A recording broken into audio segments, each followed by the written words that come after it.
우리 지난 시간까지 야고보서를 강해했습니다. 야고보서의 5장 끝절에는 기도하는 교회, 찬송하는 교회, 그런 믿음의 기도는 하나님이 꼭 응답하신다는 확신을 가지고 기도로 승리하라고 하는 권면의 말씀을 드렸습니다.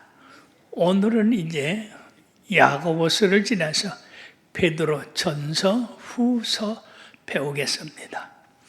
계속해서 우리가 성경 강해를 해 나가면서 이 하나님의 성령의 인도를 받은 이 저자들이 우리에게 무엇을 전하고 있는지를 잘 깨닫고 알아야 되겠습니다. 이 베드로 전서는 아주 짤막합니다. 베드로 후서도 그렇고, 그래서 이 서신을 공동서신 또는 일반 서신이라고 이렇게 얘기합니다. 왜 공동서신이라고 그러느냐? 본도, 겔라디아, 갑바도기아, 아시아와 비두니아에 흩어진 나그네들에게 보내는 편지가 되기 때문에 이거는 일반 서신이 아니냐. 그렇지만은 일반 서신이라고 불려지기에는 너무나 이 편지의 다수의 성도들을 위해서 베풀어졌기 때문에 이것을 우리들이 일반 서신이라고 이렇게 분류가 된다 하는 것입니다. 이 편지의 내용은 먼저 사랑받는 편지다 하는 겁니다. 베드로 전서가 가장 잘 알려졌고 가장 많은 사랑을 받는 것은 널리 알려져 있는 것이고, 특히 이 베드로 전서의 특성은 따뜻함에 있다, 즉 사랑에 있다 하는 것입니다. 그리고 이 서신에는 그리스도의 고난의 증인인 베드로가 직접 썼다고 하는 겁니다.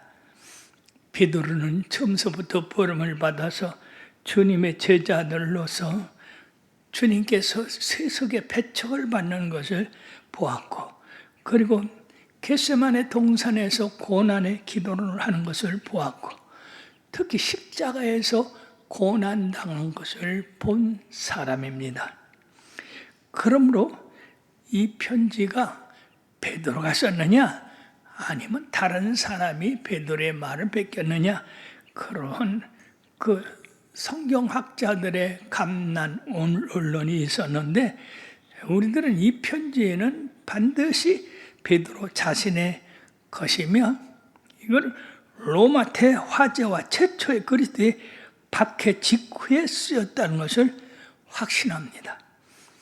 로마태 화제라고 하는 것은 네로라고는 이 고약한 황제가 자기 시를 지키기 위해서, 시성을 살리기 위해서 베드로 이 로마에 불을 질러놓고 그 불타는 모습을 보고 시를 읊었다고 하는 그런 미친 사람의 그런 일로 인해서 그 화제가 어떻게 났느냐? 이건 틀림없이 로마의 네로 황제가 불을 지른 거다. 그렇게 해서 네로 황제에 대한 여론이 나빠지니까 이 나빠진 여론을 어디다가 집어넣느냐? 기독교인한테 집어씌웠어요. 기독교인들이 그랬다. 사랑 여러분들이요, 기독교인들이 아무리 그래도 불질르면서 뭘 하는 일이 있습니까? 그래서 그때서부터 기독교인들이 말할 수 없는 핍박을 받았어요. 그때에 이 박해 때문에 괴로워하는 성도들이 많이 있었다는 겁니다.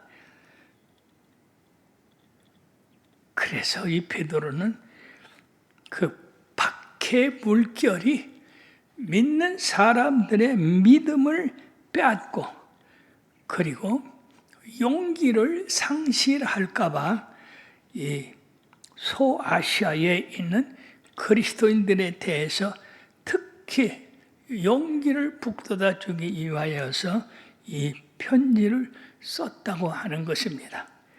그래서 여기 본도, 갈라디아, 갑바도기아, 아시아, 비도니기에 흩어진 나그네들에게 보내는 편지라고 서두가 되어 있습니다.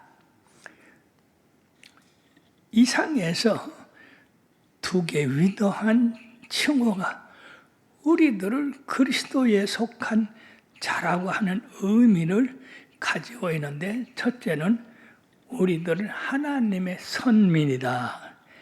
즉 하나님에 의해서 선택된 자들이다 하는 것입니다. 그러므로 우리는 하나님의 선택된 자녀들이기 때문에 하나님의 계획과 목적에 합당한 그런 일을 하고 하나님 앞에 영광 돌리는 그런 삶을 살아가야 한다 하는 것입니다. 거기에다가 우리들은 영원한 나그네라 라고 했습니다. 그리스도인은 하나님의 선민인 동시에 우리들은 이 땅에 살면서 나그네다 하는 것입니다. 이것은 필수적인 특권이다는 겁니다. 나그네가 뭐 하는 겁니까? 잠시 있다가 떠나는, 그리고 또 있다가 떠나는, 이게 나그네입니다. 그러나 우리들은 진정한 목적을 가진 나그네다 하는 것입니다. 왜냐하면 영원한 나그네라고 하는 것은 우리는 하나님의 선민이기 때문에 하나님의 나라의 나그네다. 그 나그네가 마지막 하나님의 집에 도달할 것이다 하는 것이 본문이 보여주는 특권입니다. 그러므로 그리스도인 생활의 세 가지 사실을 우리가 기억해야 되는데, 첫째는 우리 그리스도인은 하나님의 예지에 의해서 선택되었다 하는 겁니다. 우리들이 그저 세상에 나온 것이 아닙니다. 하나님의 예지, 하나님이 계획하신 그 일에 의해서 우리 세상에 왔다. 그러므로 우리들이 세상에 스스로 왔다가 아무 일이나 하고 그리고 떠난다고 생각하면 안 됩니다. 세상 사람들이 생각하는 것 같이 그냥 세상에 아무렇게나 왔으니까 아무렇게나 살고 아무렇게나 가면 된다 하는 것이 아니라, 바로 한 사람 한 사람에게는 분명한 하나님의 뜻이 계시다는 겁니다. 그러므로 택함을 받은 우리는 하나님의 선민이다. 선민이지만은 이 땅에서는 나그네 같은 삶을 산다. 나그네는 집이 없습니다. 항상 떠나는 그런 삶을 삽니다. 우리 성도들은 이 땅에 살면서 하나님의 선택된 자녀들로 특권을 가지고 있지만은, 그러나 이 땅에서 영원한 집이 우리에게 있지 않다는 겁니다. 고린도후서 5장 1절에도 우리의 육신의 장막집이 무너지면 손으로 짓지 않은 영원한 집이 우리를 위하여 예비되어 있다고 말씀하고 있습니다. 그러므로 우리가 이 땅에 살면서 그 영원한 하늘나라를 바라보며 그 하늘나라의 거룩한 옷으로 덧입기 위해서 항상 기도하고 세상에 대해서 모든 소망을 버리고 하늘의 소망을 두기 때문에 우리가 살든지 죽든지 그리스도 안에서 산다라고 말씀하고 있습니다.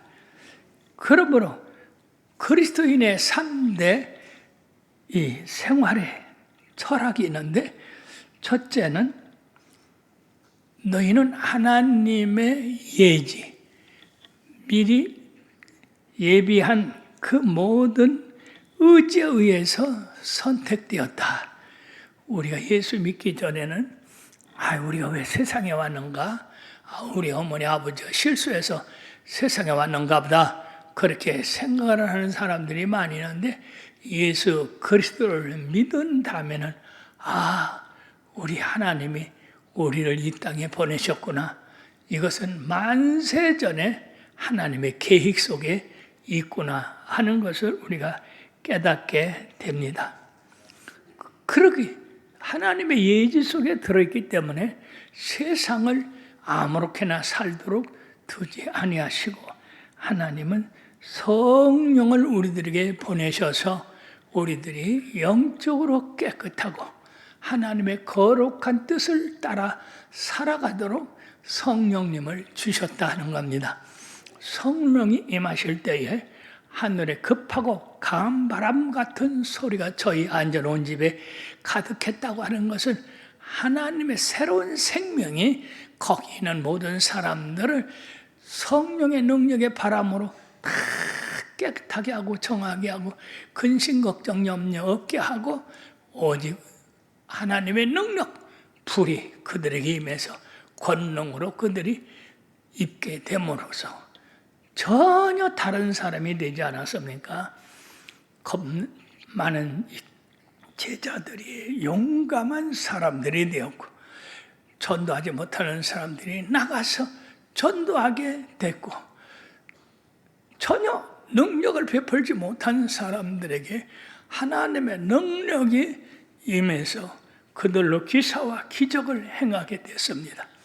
특히 베드로는 성전 미문에 앉아 구걸하는 그 거지를 보고 내게 금과 은은 없거니와 내게 있는 것으로 네게 주노니 금보다 더 귀한 것을 네게 준다 하는 말씀입니다. 그것은 다른 게 아니라 그 나사렛 예수의 이름으로 내가 앉은 병에서 일어나 걷고 뛰어라 하는 그런 명령인데 참 놀랍습니다. 어떻게 사람의 목소리를 듣고 앉은 병이가 일어나서 걷고 뛰겠습니까? 그럼으로써 그때 많은 사람들이 예수를 믿고 하나님 앞에 영광을 돌리는 역사가 있었습니다. 그러면 성령은 우리들을 모든 죄에서 깨끗하게 하실 뿐 아니라 하나님의 능력으로 입혀서 그리스도의 뜻을 이 땅에 이루게 하셨습니다. 그리고 그리스도인들은 어디까지나 자기 스스로 사는 것이 아니라 예수님의 명령으로 살아간다. 성령 받은 다음에는 성령이 말하게 하심을 따라서 저희들이 세상이 받지 못한 그런 정직한 영을 사람들에게 들어가게 하여 주셔서 정직하게 이야기하고 그리고 하나님 앞에 영광을 돌리는 그런 일을 했는데 이것은 그리스도의 핏부림으로 인해서 바로 우리 믿는 사람들이 다 정결하게 되고 깨끗하게 되고 선택되었다 하는 것입니다. 그러므로 우리의 죄가 이런 깨끗함을 받게 됐기 때문에 하나님에 대해서 절대적으로 복종하고 그리고 미래를 위해서 그 말씀대로 우리들이 살아가는 그런 세상의 나그네가 되었다 하는 것입니다.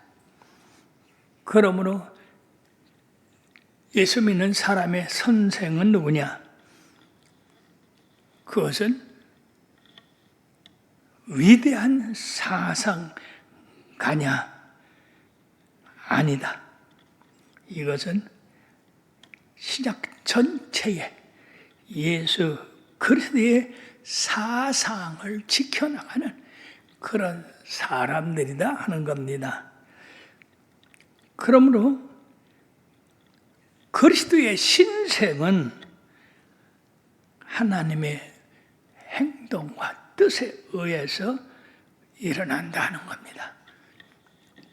우리 마음대로 사는 것이 아니고 우리의 뜻대로 사는 것이 아니라 우리 속에서 성령님이 하나님의 뜻에 의해서 살아가도록 우리를 인도한다 하는 것입니다. 그래서 여러분들이 이처럼 늘 예배에 참석하고 예배에 참석해서 찬송하고 기도하고 하나님의 말씀을 듣고 다시 그 말씀 안에서 살도록 각오하고 그렇게 되는 건데, 이런 걸 갖다가 우리는 신성이라고 한다. 거듭남이라고 한다. 니고데모에게 물과 성령으로 거듭나지 아니하면 하나님의 나라를 볼 수도 없고 들어갈 수도 없다고 하신 그 말씀, 성령에 의해서 우리들이 하나님의 뜻과 하나님의 말씀대로 살아가려고 애를 쓰는 겁니다. 다시 말씀드리면 나와 여러분들이 어떻게든지 하나님의 뜻에 살아가려고 애쓰고 그 뜻을 이 땅에 펴려고 하는 그것은 성령님의 역사라고 하는 거죠. 우리의 뜻이 아니다 하는 것입니다. 제가 성령 세례 받을 때 어떤 변화가 일어났냐? 그때는 성령의 말씀이 하나님의 말씀이다. 야, 예수 믿어야 구원받는다. 그리고 신앙생활 잘해야 된다. 그렇게만 생각했는데 성령 세례 받으니까 완전히 내 속에서 예수 그리스도의 영이 활동을 하니까 하나님의 말씀이 그렇게 진실하고 생명의 말씀이고 참으로 진리, 그래서 속에서부터 일어나는 그 예수 믿는 것이 왜 이렇게 기쁘고 즐거운지, 주님을 사랑하는 사랑이 내 속에 자체에서 완전히 나를 차지하고 있고, 그래서 하나님의 말씀을 읽어도 전에는 그냥 읽고 말고 그랬는데 이제는 하나님의 말씀이 진리이기 때문에 그 말씀 한 말씀이 왜 이렇게 감사하고 고맙고 내 속에 들어와서 역사하는지, 예? 그리고 찬송도 전에는 그냥 불렀는데 성령 받고 난 다음에는 그렇게 안 불러요. 열심을 다해서 찬양 부르고, 그렇기 때문에 우리가 성령 받아야 된다. 성령 받아야 열심내고 성령 받아야 주님의 뜻을 행하려고 하고, 그렇게 됨으로써 주님 섬기는 게 피곤하질 않아. 아침부터 일어나서 저녁까지 뭐 누가 점심 사주는 것도 아니고 뭐 먹을 거 사주는 것도 아니고 빵을 주는 것도 아닌데 왜 이렇게 기쁘고 즐겁고, 그래서 아침부터 밤중까지 교회에서 봉사하고 섬기다가 밤 11시, 12시 되면 집에 들어오죠. 그럼 녹초가 돼도 기쁘고 즐겁고, 이게 성령 받은 사람의 행위입니다. 그런데 성령 받지 않으면 뭐가 그렇게 불평이 많은지, 왜 예배가 그렇게 많은지, 기도는 왜 이렇게 긴지,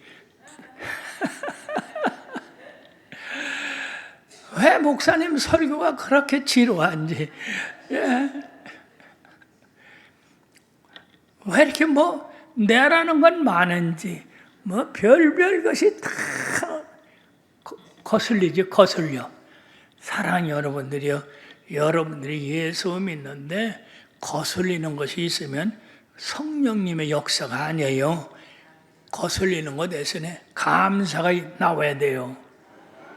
근데 요새 너무나 많은 사람들이 하나님 말씀에 거슬려.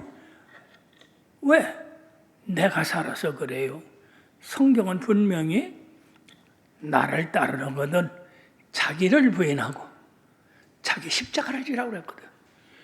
이건 그런데 자기를 부인하기엔커녕 자기가 하나님이 돼가지고 하나님 말씀을 부인하고 십자가를 지라고 하니까 도리어 나를 위해서 십자가 지라고 그렇게 거꾸로 생각하는 사람들이 너무나 많이 있어요.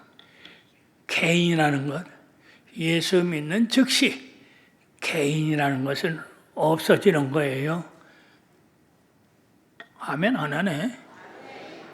아직도 개인이 살아가지고. 예수 믿으면 나라는 건 사라지는 거예요. 나라는 건 없어지는 거예요.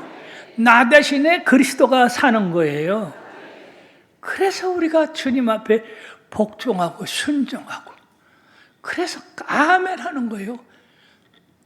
예수 안에서 아멘만 있고 노는 없다고 그러잖아요. 근데 사람들이 너무 지성이 발달되고 이성이 발달돼가지고 하나님의 말씀을 들을 때에 그것이 내 마음에 맞는가, 내 뜻에 맞는가, 내 철학에 맞는가, 전부 이렇게 하고 있으니까 진정 그 예수를 믿으면서도 예수 안에 들어오지 않은 사람이에요. 예수님 밖에 있는 사람이에요. 예수님의 말씀 전할 때야, 와, 그렇구나. 그 말씀이 나를 살렸구나. 내 죄를 속하여 주셨구나. 내가 예수를 진실로 믿을 때 하늘의 보좌와 함께 있구나. 그래서 늘 기쁜 생활, 즐거운 생활, 감사한 생활, 충성된 생활. 근데 감사가 없는 사람이 있어요. 뭐를 하나 트집 잡으려고, 트집만 잡으려고 하는 사람들이 있어요. 그거 신기해요. 트집 잡아서 뭐 할 겨? 자기가 살아서 뭐 할 겨? 주님께서는 예수를 믿는 즉시 나는 간 곳 없고 오직 내 속에 그리스도만 살아 역사하게 되는 건데, 아멘. 그러므로 내가 새로운 사람이 됐다, 예수 믿고 거듭난 사람이 됐다 하는 것은 그 성령께서 내 속에서 역사하는 그 증거다 하는 겁니다. 그러나 진리의 말씀이 전해질 때 거기에 토를 달고 좋으니 나쁘니 이렇게 따지고 그렇게 하는 것은 정말로 그 사람은 그리스도의 신성에 접하지 못한 사람입니다. 그리스도의 신성에 접한 사람은 주님의 말씀이 전해질 때에 아멘, 그렇습니다, 우리가 더 가까이 못 가서 문제가 되는 거지 주님의 말씀에 문제가 있어서 되는 건 아니다 하는 것입니다. 그러므로 신생이라는 것은 새로운 열매의 첫 번 것이다. 하나님의 나라에 들어가는 첫 번째 열매가 바로 신생이라고 하는 것입니다. 새로운 창조의 능력 속에 들어가는 거예요. 신기하지 않아요? 우리가 똑같은 사람으로서 신생, 거듭난 사람들은 그 삶이 전혀 세상 사람과 다릅니다. 거듭나지 못한 사람과 다릅니다. 그러므로 여러분들이요, 성령 받은 사람들은 우리가 어떤 교인이 됐든지 어느 교회에 나갔든지 상관이 아니에요. 어느 나라에 속하든지 어느 민족에 속하든지 성령 받은 사람은 똑같은 행실을 하고 똑같은 주님의 봉사 활동을 하고 주님 앞에 영광을 돌리는 그런 일을 하고 있습니다. 그러므로 사람이 다시 태어난다고 하는 것은 하늘의 산 소망으로 태어난다고 하는 겁니다. 여러분들에게 이런 새로운 산 소망으로 태어났다고 하는 그런 증거가 있지 아니하면 우리가 진정코 예수 그리스도 안에 들어왔다고 볼 수가 없는 것입니다. 그러므로 예수 안에서 새로운 생명으로 태어난 사람은 바로 의로운 사람이다. 즉 하나님이 의롭게 살도록 우리가 정해진 그 일을 행하고 애쓰고 힘쓰는 사람들이라는 것입니다. 이처럼 그리스도인이 새로 태어났다고 하는 것, 이것은 전적으로 예수 그리스도의 사랑에 의해서 된 것이다 하는 것입니다. 예수 그리스도의 사랑, 주님의 사랑이 아니면 어떻게 우리가 선택받았으며 주님의 사랑이 아니면 어떻게 그 많은 죄가 사함받게 되었으며 그리스도의 사랑이 아니면 어떻게 지금도 완전하지 못한 우리들을 용서하시고 하나님의 사랑 안에 머물게 해 주시냐는 것입니다. 마지막으로 우리 예수 믿는 사람들이 어떻게 되냐? 혈과 육은 하나님의 나라를 기업으로 받을 수 없고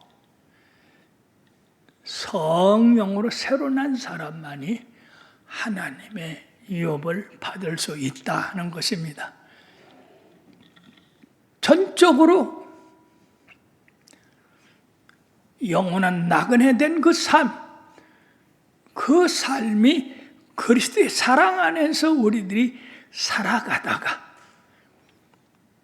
주께서 호령과 천사장의 소리와 하나님의 나팔로 친히 강림하실 때에 우리들이 다 들림을 받게 되어 있습니다. 그러므로 이것은 기독교 전체의 승리인 동시에 나 자신의 승리가 되는 거예요. 즉 여러분들 한 사람 한 사람이 그리스도의 사랑 안에서 살아가면 결과적으로 우리가 주님이 다시 나타나실 때 또는 우리가 세상을 떠날 때 주님이 우리를 영접해 주셔서 그 영원한 나라에 함께 있게 해 주신 이것이 바로 예수 그리스도의 승리가 되는 것입니다. 예수 믿는 이 승리는 우리가 로마서 8장에 있는 같이 세상의 어떤 것도 우리를 그리스도 사랑해서 끊을 수 없다 한 것처럼 끊을 수 없는 겁니다. 아주 완벽한 하나님의 계획입니다. 그러면 사랑하는 여러분, 오늘 우리 베드로 전서를 통해서 나와 여러분들은 이 세상에 사는 동안에 하나님의 선민으로서 영원한 나그네 생활을 하지만 결과적으로는 주님이 원하시는 성령을 따라 살게 되고 그리고 마지막에 우리는 하나님 나라에 다 들어가는 선민들이 된다는 귀한 말씀이 베드로전서의 이 서론이 되겠습니다. 기도합시다.